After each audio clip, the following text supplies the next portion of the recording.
What's going on, everybody? So, first and foremost, happy 4th of July to everybody. I want to get something off my chest and move forward from it, a one taker, because I never believed in going back on things I said, and even if they're taken out of context, I know where my heart is, I know where I stand. So, let's go ahead and talk about some stuff real quick. Not really real quick, but let's talk about some stuff. So, I just came home after being in jail for a little bit over 2 months, 65 days total. Thank God it wasn't 6 months because I wouldn't have had the money to get home from automatic payments that I wasn't able to stop because the day that the court happened, I never had a chance to get back to my phone. So let me be clear and quick on some of the things I say here because I don't want to. I don't want to dwell on things anymore. I got to move forward in my life just like other people do. And that's what you got to do. Every day is a gift. You can't live in the past and stay depressed. You can't live in the future and be anxious. You got to live day to day and realize every day is a gift. Every day is a blessing. That's why they call it the present. I mean that. It's one of the easiest things that came to me that made the most sense. So, with that said, so when I went to court, the day of court, I was going through a lot of anxiety. When I saw the families, I just couldn't help but feel so much pain inside for them. I almost want to use the word remorse, but remorse would be as if I felt like I didn't do what I needed to do at the time. And the hardest thing to live with the situation I went through was the fact that I did everything in my power as quick as I could to make that not happen, and it happened. And it wasn't until I was actually in court that I realized that there was a trucker that basically slammed his brakes ahead of us at a point that everyone was being blinded. Even the officer, when he went there, he said he was being blinded. So, the reality is, when the officer said I was in the right lane, that should have been argued. I was in the left lane. And now that I see that the trucker stopped the way he did, it now makes sense that there must have been a car behind him that swerved into my lane. I don't think I clipped him from the front because if I did, I wouldn't have lost control. He must have got under my wheel well. And if I don't even know if the pictures came out because they showed pictures in the court, but at that point I couldn't look. People didn't realize that I was going through PTSD from the whole situation, from what I visualized and saw, and I was tore apart about it. And when I got a DUI soon afterwards, I didn't get DUI because I'm just a reckless guy. I got DUI because I was going through emotional issues, and that's why I was in Georgia visiting my mom. But ultimately, things do happen for a reason. I do feel like I need to be more humbled on the whole situation because I was struggling to accept everything that I lost, including a pet of mine that was in the truck. And then the worst part is my lawyer, when we met, we were supposed to talk on the Friday, didn't talk. We were supposed to meet on the Saturday, didn't meet. He said his office got COVID. And then we're supposed to meet Monday before court, 2 hours before. He comes 40 minutes before court, spends 10 to 15 minutes talking to the people up front about golf. And I'm sitting there looking at him like, is this really happening? As I'm going through an ongoing panic attack because I couldn't sleep going into any of this. I didn't feel like, I didn't know what to know. I mean, like I said, I didn't know till in court that the trucker slowed down. Why did I not know that? And why is it that my lawyer didn't know about a certain circumstances? Like I was in the left lane when that accident happened. Why wasn't certain things? Because I think he got my $3,500 and he didn't care. And I heard that he's a high-end lawyer, so that makes more sense. He got the $3,500 and he didn't give a shit. And only the other families will know this. And I think this is BS. When I was supposed to go to court the first time, I'm kind of glad that they got an extension because that allowed me to, meet my neighbor and somebody that was going to help me while I was gone. Ultimately, I don't know how much that's a good thing now. Once I'm about to tell you something else that hurt me very deeply since I came home. But the reality is, my lawyer he didn't defend me. He used half of our conversation, was only about 30 minutes, to be mad at me about a YouTube video. And I listened to the YouTube video and I can see where maybe a little bit of the comparison, but if you come from my viewpoint and you understand who I am as a person, which I'm sure the people who really know me will know, that I was just explaining how heartfelt and hurt I was over a circumstance where I would go out of my way to try to save life, and how this accident tore me apart. But you know, I can only imagine that the people on the prosecution side were just listening to what they heard from the prosecutor, and you know, they probably made me out to be such a horrible person, and that just was never the case. And I was so glad that somebody who was connected to the accident reached out to me, and that helped me a lot, because I really wanted to open up about what really happened, because it never came out. And I tried to open up a little bit at the end of the court session, but I was going through a complete panic attack, and it hurt me for families to be looking at me like such a gruesome person, when that wasn't the case at all. Like, I literally did everything I could in my power to stop it from happening. And I only left that YouTube video the night before because my thoughts were racing, and I just want people to know that, you know, if I could do anything to take that back, I would.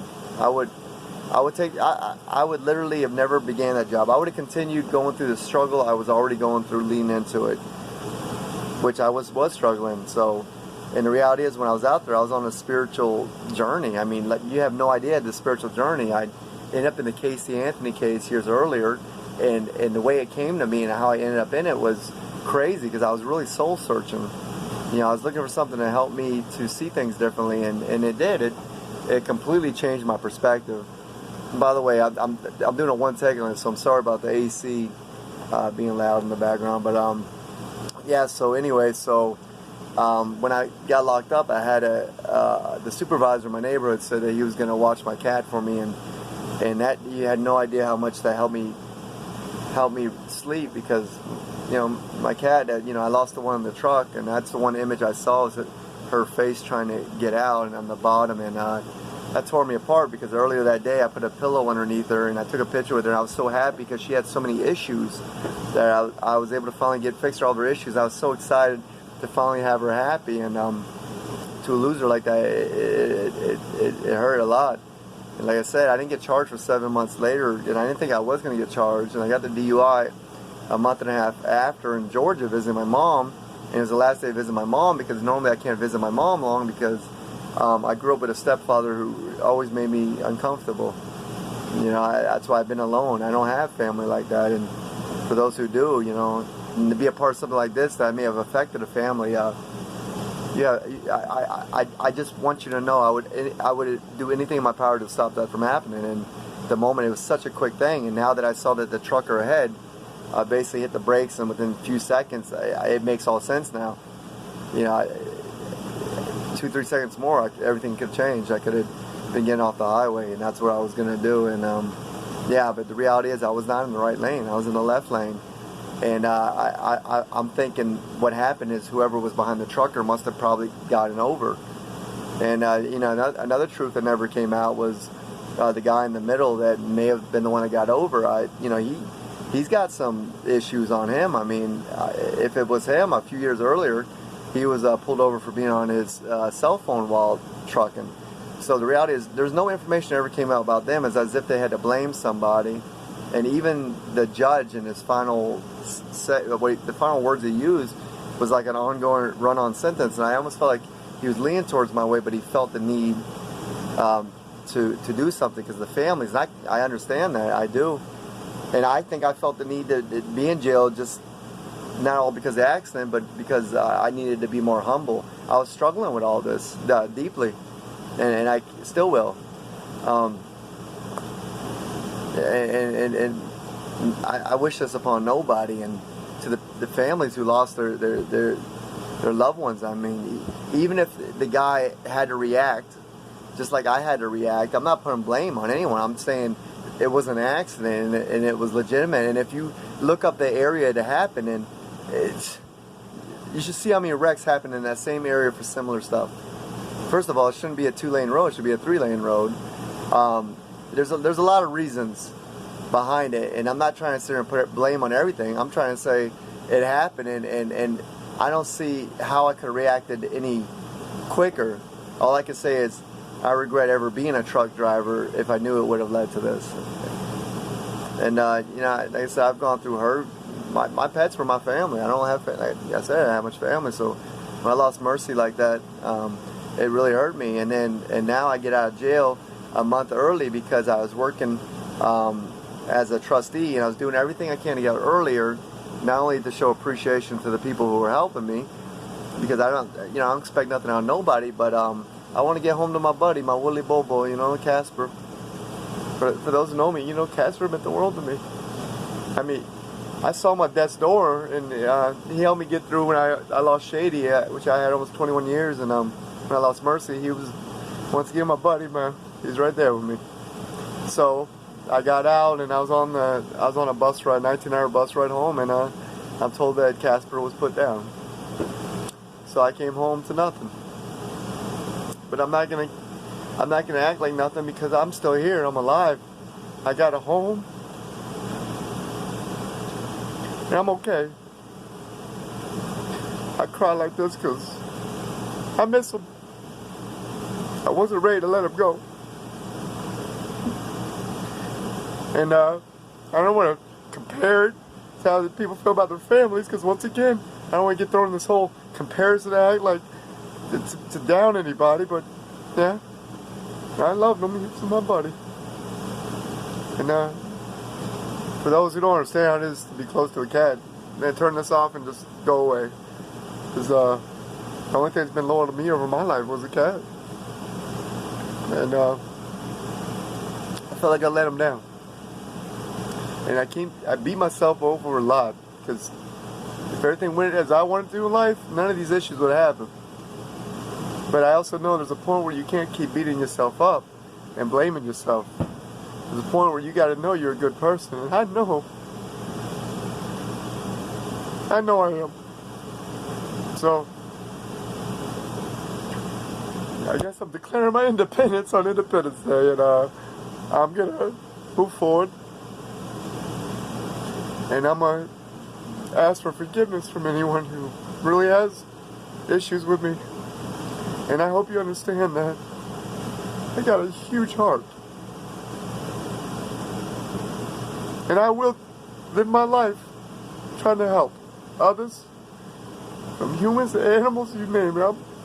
I know we are blessed to be here. I am a gift. You are a gift. Let's be thankful of those that come in our life, that make us really see that. Because once you see it,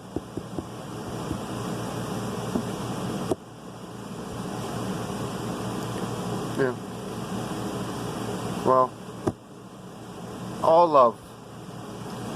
And let us have the love in ourselves to know when things come across, to take it out of the way. I'm a gift. It's something loved me. And I love it for giving me this gift. Thank you. God bless.